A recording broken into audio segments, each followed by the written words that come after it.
how to use other people's money to invest in real estate. I had the mindset of, you know what? I was jealous of the successful people. I was jealous of like the people who were better than me.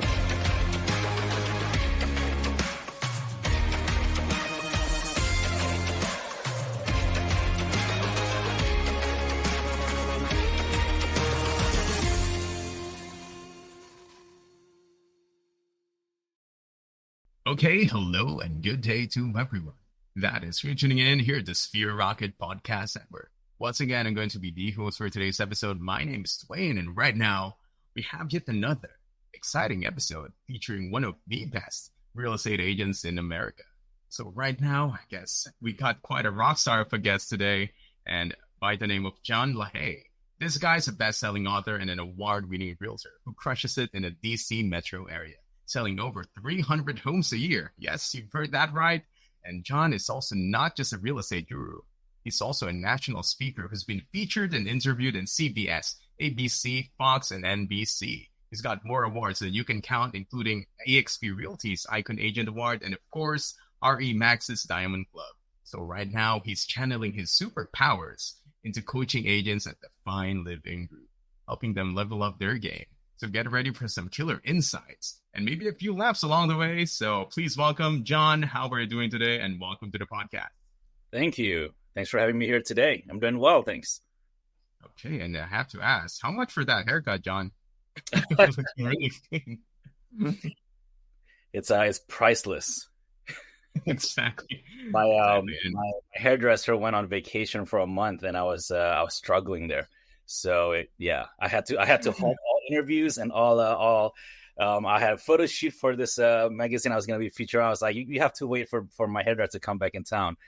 She has to make me look good. Exactly. That's the importance of having that kind of sleek hairstyle. You can't risk it looking a bit different from what you're supposed to be looking at. But then again, you're looking really sleek right now. So that means, I guess, your hairdresser is in town right now. So good for you. Thank you. Yes. And I guess to start off, John, tell us more. What do you think is the best comfort food for you to eat in a successful weekend after lots of sales?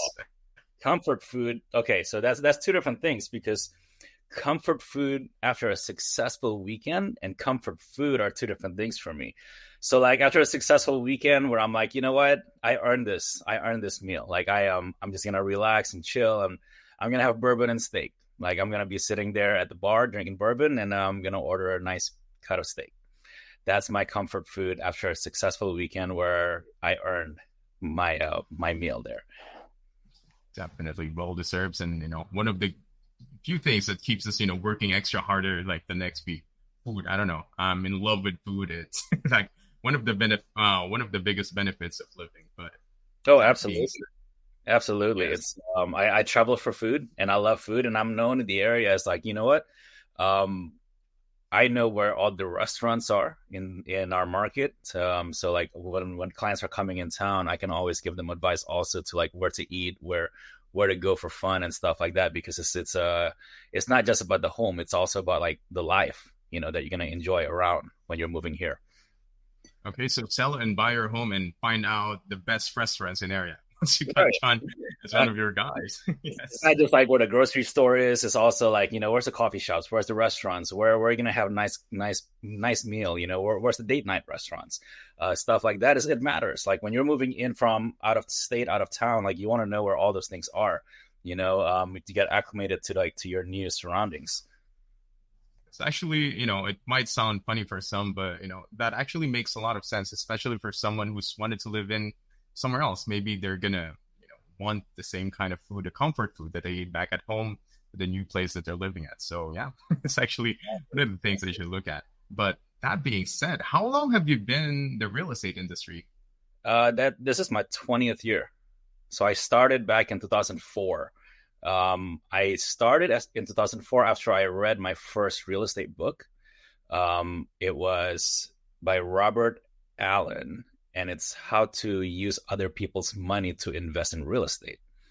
And I just always believe that real estate is a great place for you to invest, and it's probably the safest investment also, because over time, property values always appreciate. So I remember buying my first investment in 2004, and immediately thereafter I became a landlord. I was able to increase the value and became a landlord, and I got my license for later that year. And just it's been I don't want to say smooth sailing, because it's not smooth sailing, but it's been like a great story since 2004 till today. I can't believe this is my 20th year in real estate now. Yeah, and you became a landlord before you got to become a real estate agent, correct? Yeah. Yep. I became a landlord before I became a real estate agent. After my first project, my first investment, I was able to do some renovations to the condo unit that I purchased and increase the value. And I was able to take some equity out and bought a second property, a third property, a fourth property, and so on. And after my first one, I decided to just get my license, because if I'm going to do this, as at the time it was a side gig for me, and I'm like, might as well just earn a little bit more on the margins and get my own commission. I was one of those people who got my license because I wanted to buy a home.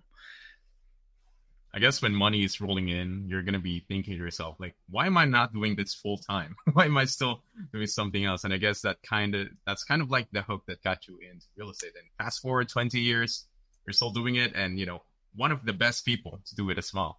And Thank you. as you mentioned it earlier, though, it's not always smooth sailing. Definitely in the world of real estate, it's like a Shark Tank here where, you need to work hard. You need to grind hard. There's lots of times where you won't get any sales at all. So how were you able to, endure those trials, especially in the first parts of your business? 2008 was when the market crashed. I mean, there's been market adjustments since then, but 2008 was the year where I sold no homes. It was also the last year where I sold no homes. I think it was 2008. And it was like December 31st, 2008. And I looked and I was like, I guess this year I just didn't sell anything. It was that bad. But I realized that there's other people who are more successful than me. And back when I got started, I had the mindset of, what? I was jealous of the successful people.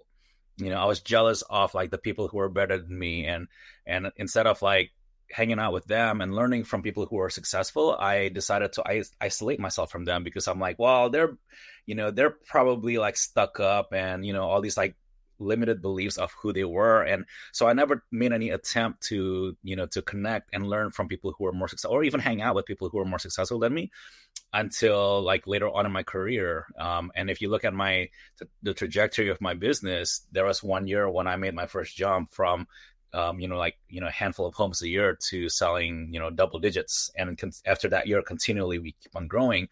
It was really the change was, instead of isolating myself from people who are more successful, I just decided to, the best way and the fastest way to grow is just be comfortable in the uncomfortable, including being uncomfortable with other people who are just better than you. And so I remember just being at a bar one night after a conference in a different state. And I was surrounded by other real estate agents who were at my level of success at the time. And I was drinking my old fashioned, and these agents were telling me like why the stuff that they just learned in that conference was not doable. So they had all these beliefs why, hey, this is not going to work, and that's not going to work, and here's why it's not going to work. And just like I had an epiphany that moment, and I looked around and I said, you know what? These people don't believe it's going to work. It's probably not going to work. And I looked on the other side of the bar and I said, but those people have made it work. Those people were on stage and they're making a lot more money than me. They dress better than me. They look better than me. And I'm like, why don't I just like move my drink over there? So I literally excused myself. I went to the other side of the bar and I introduced myself and I said, hey, you guys are making a lot more money than me. And obviously you have a better quality of life than me. And I'd love to learn from you. And that was the moment my business change, was just like changing my surroundings, changing my peer group, and deciding that, you know what, I didn't want to be average. I wanted to be like really good at this. If I'm going to make money in real estate, I'm going to learn from people who were making money. And I just took that first step of the initiative of, I'm going to take my physical location was at one side of the bar and I moved myself to the other side of the bar and I changed my surroundings, and my story changed because of that. I think that is really relatable. that kind of mindset, it's common, not just in the real estate world, but I guess in any general profession, because you want it to be the best. And, if I wanted to be the best, why should I seek advice for someone who I want to be better than? Yeah. And you need to have that kind of, I guess, humbleness. You need to lower down your pride, because if those people are successful, they must be doing something right that you're not doing. You need to level yourself with them. And pretty much that's how you got, you elevated yourself by changing, just literally changing to the other side of the bar. And I guess that kind of changed your outlook and how your career went through from there on. And that being said, 1 year without any sales, normally people would start to quit after that. Like, okay, no sales for 1 year. You don't have like this monthly paycheck that's paying off like, a fixed paycheck. So pretty much how were you able to survive during that 1 year without anything? So here's the crazy part. So in 2008, I was still part-time in real estate. So I had income coming in from another job. And, but I did the crazy thing after a year of not making any sales. And the next year I probably sold like a handful of homes. I was able to sell a few more. And I decided most people will not go full time after that. And I was like, you know what? I should just go full time. And I'm like, if I'm going to do this, I should just go all in instead of half in, half out. And there's a lot of realtors who's like, well, I'm going to try it and I'm going to go half in, like I'm going to test the waters. And if it works, then I'll go full in. But if it doesn't work, then at least I still have something to fall back on. But in all reality, the reality is like, if you want to be successful, burn the freaking bridge. Like, don't go backwards. If you know what you want, you have an outcome that you're focused on, just go for it. Tony Robbins, one of my mentors, he said, burn the boat. You can't go backwards. Like if you're going out towards an island and you want to survive in this new island, and this island that I'm talking about is like real estate, right? You want to go into this new like endeavor of like, you know what, I want to be a top real estate agent. But you still have the boat to fall back on and go back to your last career. You're never going to go all out and all in and be resourceful because you still have the backup option to go backwards. So what I did was I decided in November 2009, I'm like, you know what? I'm going to go all in. And people thought I was crazy, and I probably was a little crazy. I'm like, yeah, I'm going to go for everything that happened. All in. I'm going to quit my job. I'm going to go into my office tomorrow morning. I'm going to quit and I'm going to go all into real estate. I burned the bridge. I burned the boat. I'm like, I can't go backwards. There's no option to go backwards now. That's the best thing, man. If you want to be successful in life, like don't have a backup option, just go all in. Because you know what? There are two things, right? You can be resourceful, or you can have resources, or you can just be resourceful. But sometimes you don't have to be resourceful if you still have the backup option of going backwards and just be like, you know, I can go back to my old job. So I decided, you know what? Let's take that second option out of the equation. It's going to force me to be resourceful regardless of my resources. And that totally makes sense. Yes. You're going to go half-ass about, going to a new career, knowing that, okay, if I fail this anyway. Right. Like I can always go back, right? No. If you take that approach, you're never going to go all in. And so there's a lot of realtors in our market right now they're kind of like, yeah, I'm kind of all in, but I'm not really all in. No, you want to be successful, go all in. Because it will force you to be resourceful. Maximize. What's crazy about what you did? Oh, sorry. Right? It's gonna make you. It's gonna force you to be successful. Yeah. And you've been talking about this earlier. Like you made 0 sales, but as a part timer. But it's that you went full in.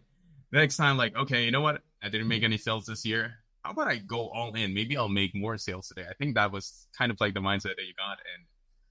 I'm looking back at it now. I was like, that's a badass decision I made. But other people thought it was crazy, and I rightfully so. Most people were like, no, you don't go into full time after that. Like, you should go back into your full time job, and keep real estate as a side gig because obviously you didn't sell enough houses. And I said, no, I really want to be passionate about this. I'm passionate about real estate. I'm passionate about helping people in real estate, and I'm like, I'm just going to go all in.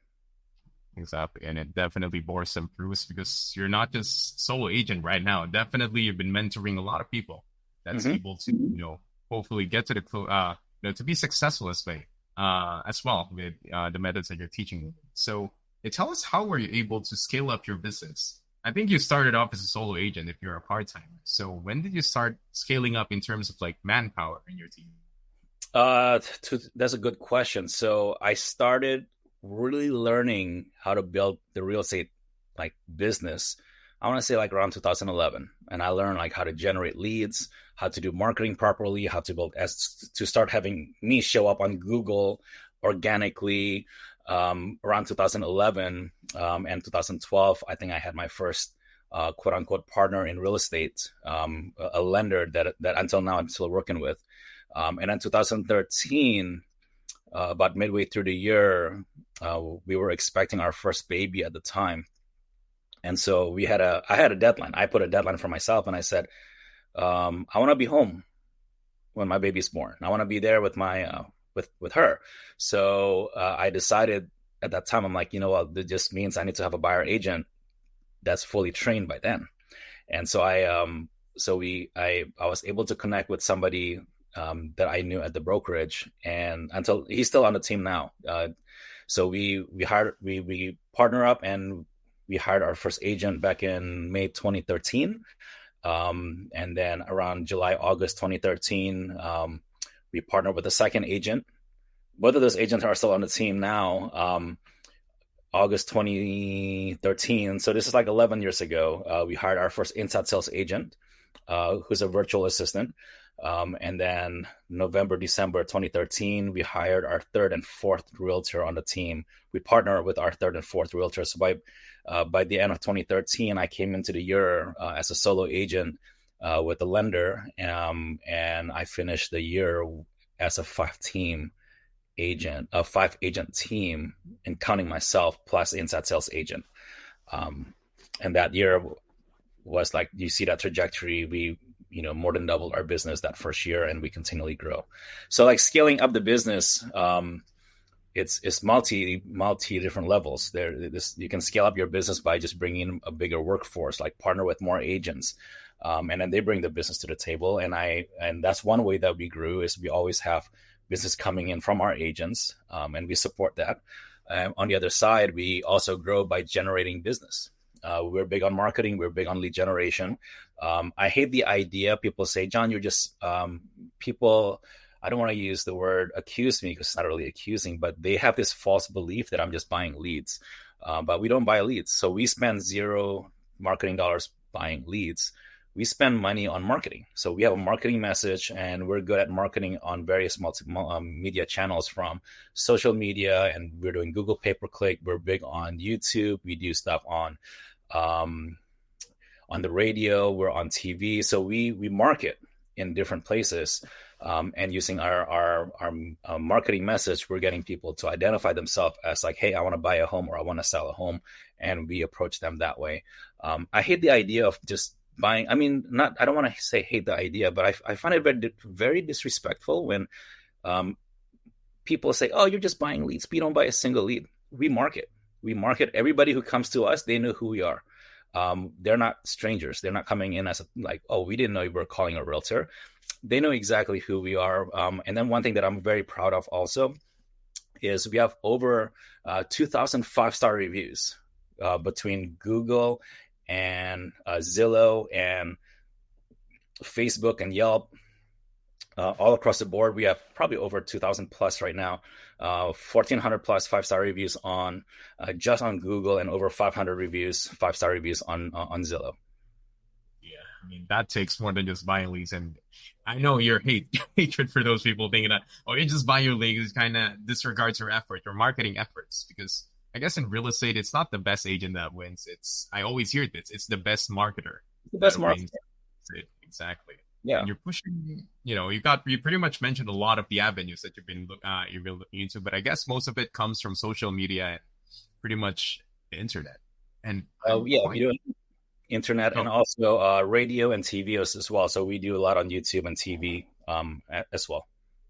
Okay, but do you still do the traditional methods like open houses, cold calls like that? We never do cold calls, but we do open houses. I always believe open houses is one of the best ways to generate leads, because if you think about it, Buyers who are seriously looking to buy, they will actually physically look at houses versus research about houses. So I've always encouraged my team, and every time we have a home on the market, we always do open houses, not just to sell the house, but also to get our name and face out there and to meet people, because it's the cheapest and easiest way to meet people is do an open house.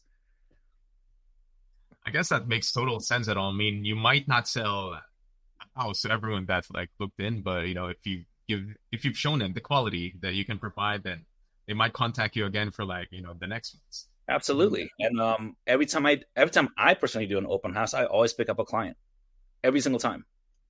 It's just having the right conversations, just being there at the right place, picking the right like price range for the open house and the right location. And you're gonna find buyers who's coming in, and they might come across as a tire kicker or like, a nosy neighbor. Like that's fine. But a nosy neighbor might be a neighbor who's wondering, what the heck should I do with my kitchen to get the most money for my house?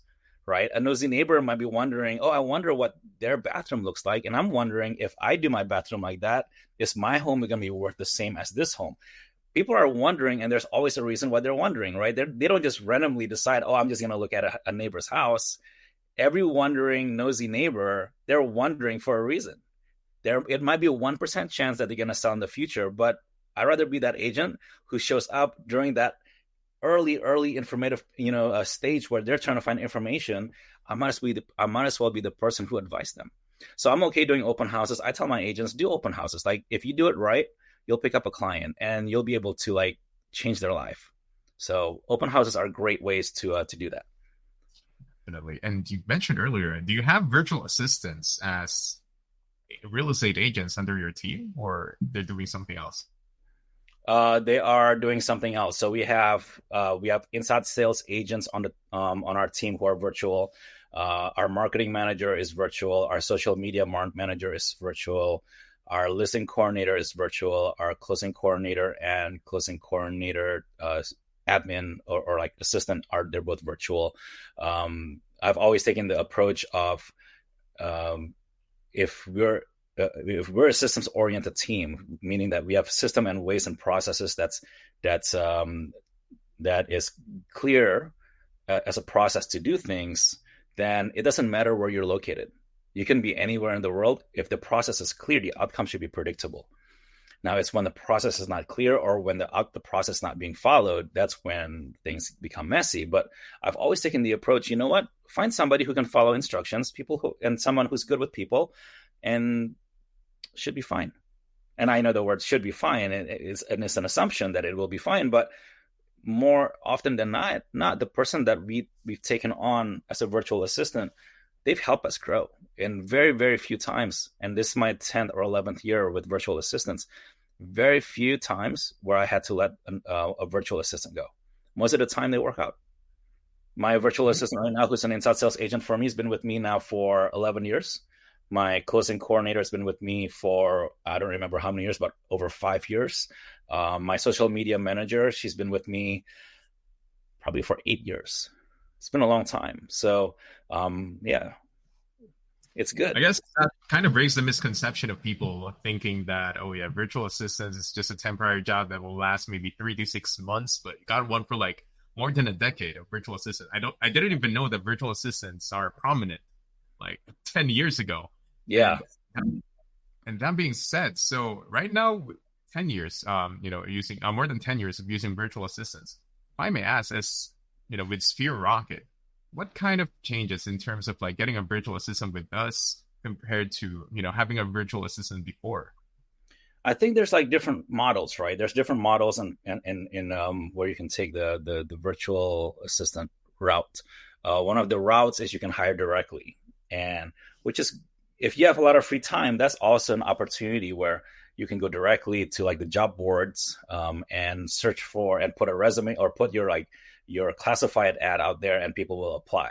That's one way to do it. If you have a lot of free time, that's a cheap way to do it. But you'll have to scan through a lot of resumes. You have to do a lot of interviews, and then it may or may not work out. I think based on everybody on our staff, I think we have one person that we hired directly like that. Another approach is you can hire through an agency, and we did that before, but with the agency, they take a cut, whether it's 30, 40, 50% of what your monthly pay is for your assistant. So as you keep on growing and you give them bonuses, and not bonuses, but you give them a pay raise, like an annual pay raise, the agency will always take a cut off the pay raise too. So it becomes limiting after a while. So if you're in it for a long, if your plan, like for me, is like when I hire somebody, it's usually not a 3-month job. It's not a 6-month job. It's not a 9-month job. I want them to grow with me long term. Doing it, the approach with the agency where you're giving a raise, but the raise is actually part of that is taken by the agency, it's just not sustainable long term. With Sphere Rocket, what I love is that I just let them know, like, hey, here's the profile that I'm looking for. Here's the job description that I'm looking for. And then they go out there and they fill my schedule with the potential virtual assistants, and I interview them, and they come in not pretty much pre-screened by Sphere Rocket. So it frees up a lot of my time versus me having to like scan through a lot of different resumes and schedule the interviews. Okay, definitely, basically just cherry picking from the best ones that's related to you. I guess hiring directly does save a lot of money, as you mentioned, but we need to do background checks. How am I assured that this guy is not just going to disappear just like that? I think those are one of the nightmares that you can think of if you're hiring directly. And pretty much Sphere Rockets kind of clears out, those sort of risks involved with hiring a virtual assistant. And of course, if a virtual assistant does not work out with you, we can happily, change it with someone else that think is a better fit for you. Mm-hmm. And thank you so much for your sentiments about, how your experiences with Sphere Rocket. And going back to your business, I guess if you're doing something for more than 20 years, it's got to be more than just the money. So why are you still in real estate despite, I guess beyond the money? Why are you still doing this? I mean, I like the money too, but I love seeing agents that I help like grow, like become successful. Like one of the things that we have on our team is changing lives, making a difference. And it starts with the team. So like, it's not just like our clients' lives that we're changing, and which is that is the second level of lives that we're changing are the clients. But I look at it as like, you know what, my clients are my team. Like my agents, my direct agents are the people that I'm changing their lives. Like if I can impact them, and I can change the trajectory of their life, whether it's, from, let's just say from point A to point B, and point B is better than point A. Then when they go out there and meeting people, they're coming in like, hey, my life's changed. I'm inspired to do better. I'm empowered to do greater things. They're coming out there also believing that it's possible for their clients. So to me, it's like, you know what, if I can change one person's life, that one person can change thousands of people's lives. I don't need to change thousands of people's lives. I just have to change one person's life to have an impact in more people. So that's how I look at it. And honestly, that's why I keep on going. It's like, I love building people up. I love seeing people's lives change. And it's worth it for me. Being a team leader is not easy. Being a team leader is probably like most people, it's an over glorified position, and people have no idea how hard it is. So from time to time, I hear like random people like, I want to be a team leader like you. I'm like, I don't know if you want to do that. Like, you have no idea, like all the stuff, all the nonsense that we have to deal with as a leader. But there's one thing that I will never give up as a team leader, which is I love changing people's lives. I love impacting people. And if I can delegate everything else, I would delegate everything else, but I love changing people's life, and that I can't delegate. I guess that's really beautiful, and it's kind of clears up the misconception for who you were before, because knowing that you're going to ask help for someone better than you, like, oh, why would he help me? He probably doesn't want me to go, over him. But, it's that kind of mindset that you wanted to help the next generation, and that kind of kindness goes a lot longer in terms of compared to just having money. And you said it. That's exactly what it is. Like, I had somebody that I looked up to, and that person changed my life. So somebody whose lives got impacted by someone else is more likely to change other people's lives and be willing to do it unasked or without, like, unconditionally, right? And that's the way I look at it. I was like, you know what? I had other people who invested their time and energy in making sure that where I am today is because of them. So because they were willing to do that for me, I feel like, you know what?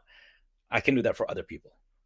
At the end of the day, it's not like about the money is always going to be there, right? If you do things right, God's going to bless you. Like you'll be fine. So the money will always be there. If you do it right, the money will be there. As long as your heart is in the right place, and you're in the you're in the position of being generous, I guess God is definitely going to bless you with success. Money is just going to need to be there, but as you mentioned, kindness goes a lot longer than this. Yes. That being said, I guess let's talk more about how do people get to see your listings or any services. Maybe you do some coaching as well. What's the best way to reach you for that?